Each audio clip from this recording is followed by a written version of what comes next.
केरला के तिरुवनंतपुरम में रहने वाला 23 साल का बीएससी स्टूडेंट सैरोन को अचानक से नीले रंग की वॉमिटिंग होने लगती है।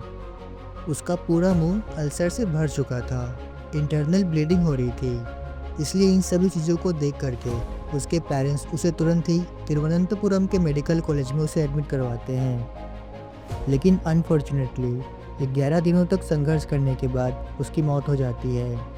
डॉक्टर्स ये बताते हैं कि सैरोन की मौत कार्डियक अटैक की वजह से हुई है। उसके मल्टीपल ऑर्गन्स ने काम करना बंद कर दिया था। उसकी किडनी पूरी तरीके से गल चुकी थी। उसकी बॉडी में से पैराक्वाइट डीक्लोराइड केमिकल का अंश पाया गया है, जो कि फार्मर्स अपने खेतों में फसल को कीड़ों से बचाने के लिए करते हैं। इसके साथ साथ जब सैरोन वेंटिलेटर पर था, तब वो वावा वर्ड का यूज़ कर रहा था। इसका हिंदी मतलब होता है बेबी। ऐसा लग रहा था कि ये case one sided love story से जुड़ा हो, लेकिन जब पुलिस इस केस पर इन्वेस्टिगेशन करती है तो ये मालूम पड़ता है कि ये कोई case one sided love story से नहीं बल्कि लव ट्रायलॉजी से जुड़ा है।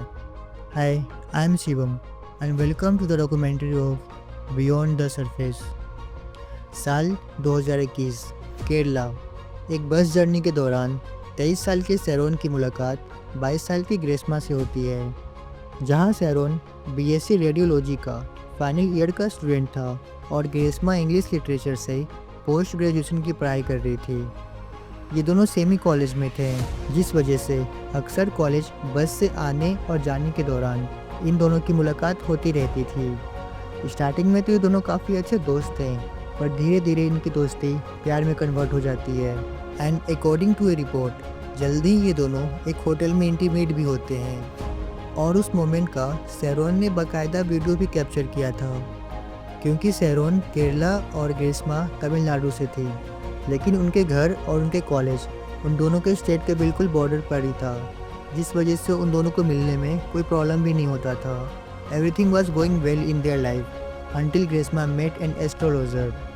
मार्च 2022 में ग्रेस्मा की मुलाकात एक ज्योतिषी से होती है, जिसमें उससे ये कहा जाता है कि शादी के बाद उसके पहले पति की मौत समय से पहले हो जाएगी। और इसी के साथ साथ ग्रेस्मा के घर वाले उसकी शादी एक आर्मी ऑफिसर के साथ फिक्स कर देते हैं, जिस वजह से ग्रेस्मा ने अब सैरोन के साथ डिस्टेंस बनाना शुरू कर दिया। पर पॉइंट इस बात का भी है कि ग्रेस्मा एक upper caste Hindu Nair community से थी, जबकि सैरोन एक backward class Christian Nadar community से बिलोंग करता था।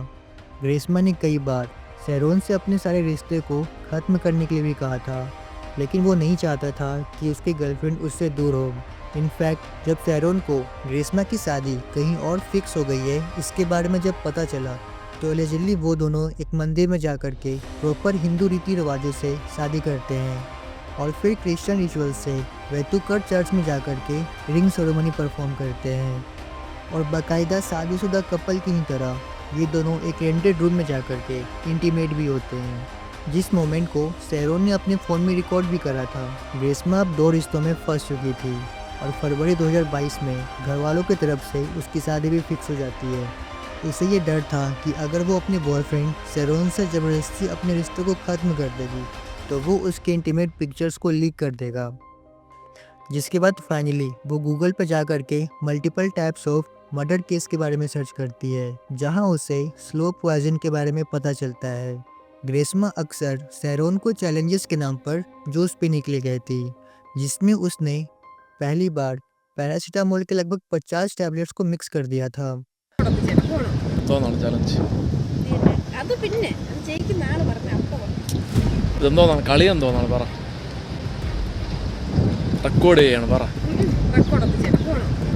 लेकिन किसी तरह सैरोन उस जूस को पूरा पीने से मना कर देता है, यह कहकर कि इसका टेस्ट काफ़ी कड़वा है। ग्रेस्मा ने कई बार सैरोन को पॉइजन दे करके जान से मारने का ट्राई करा, कभी पैरासीटामोल के फॉर्म में तो कभी उसके कॉफ़ी में डोलो 500 की कई गोलियों को डालकर। लेकिन बार बार थोड़ी सी वोमिटिंग के बाद उसकी तबीयत दोबारा ठीक हो जाती। सैरोन अपनी गर्लफ्रेंड को इस कदर चाहता था कि उसकी तरफ से दिए गए हर एक चीज़ को वो आँख बंद करके कंज्यूम कर लेता। ग्रेस्मा की तरफ से सेवरल टाइम्स स्लो पॉइजन देने के बाद भी जब सैरोन पर कुछ खास असर नहीं पड़ा, तब उसे पैराक्वाइट डीक्लोराइड के बारे में पता चलता है। जो कि एक ऐसा पेस्टिसाइड है जो किसान अपने खेतों में फसलों को बचाने के लिए कीड़ों को मारने में करते हैं, जिसका सिर्फ 15 ml किसी भी इंसान को जान से मारने के लिए काफ़ी है। अगर कोई भी इंसान इसे गलती से कंज्यूम भी कर ले तो कुछ ही घंटों में उसके सारे ऑर्गन्स काम करना तक बंद कर देते हैं और इंटरनल ब्लीडिंग की वजह से उसकी डेथ कंफर्म होती है। इसलिए 14 अक्टूबर के दिन ग्रेस्मा सैरोन को अपने घर उससे मिलने के लिए बुलाती है और फिर इंटीमेट होने के बाद वो उसे एक आयुर्वेदिक काढ़ा देती है जिसमें उसने उस पेस्टिसाइड को मिला रखा था। उस आयुर्वेदिक काढ़े को पीने के बाद जैसे ही सैरोन अपने घर के लिए निकलता है वैसे ही उसे रास्ते में नीले रंग की वॉमिटिंग होने लगी थी। कुछ ही घंटों में उसके पेट और उसके मुंह में अल्सर जैसे गंभीर छाले हो गए थे। किसी तरह उसके घर वाले उसे परसाला गवर्नमेंट हॉस्पिटल में एडमिट करवाते हैं, लेकिन डॉक्टर्स को ये तक समझ में नहीं आ रहा था कि ऐसा कौन सा केमिकल है जिसको कंज्यूम करने के बाद सैरोन की ये हालत हुई है। इसी वजह से उसे तुरंत ही तिरुवनंतपुरम के मेडिकल कॉलेज में रेफर किया जाता है। उसके मुंह में छाले इस कदर फैल चुके थे कि वो सही से पानी तक नहीं पी पा रहा था, लेकिन वेंटिलेटर पर लेटे होने के बावजूद भी सैरोन बार बार ग्रीष्मा का नाम ले रहा था। सैरोन के घर वालों की तरफ से ग्रीष्मा से किसी केमिकल को पिलाए जाने के बारे में जब पूछा गया तो वो साफ साफ इसके बारे में मना कर देती है। सैरोन करीबन 11 दिनों तक आईसीयू में रहता है। उसके स्टमक से लेकर के किडनी तक मल्टीपल ऑर्गन्स डैमेज हो चुके थे। वो इस लायक तक नहीं बच पाया था कि वो पानी तक पी सके और इन 11 दिनों में पेन से सफ़र करने के बाद इन द लास्ट 25 अक्टूबर को कार्डियक अटैक से उसकी मौत हो जाती है।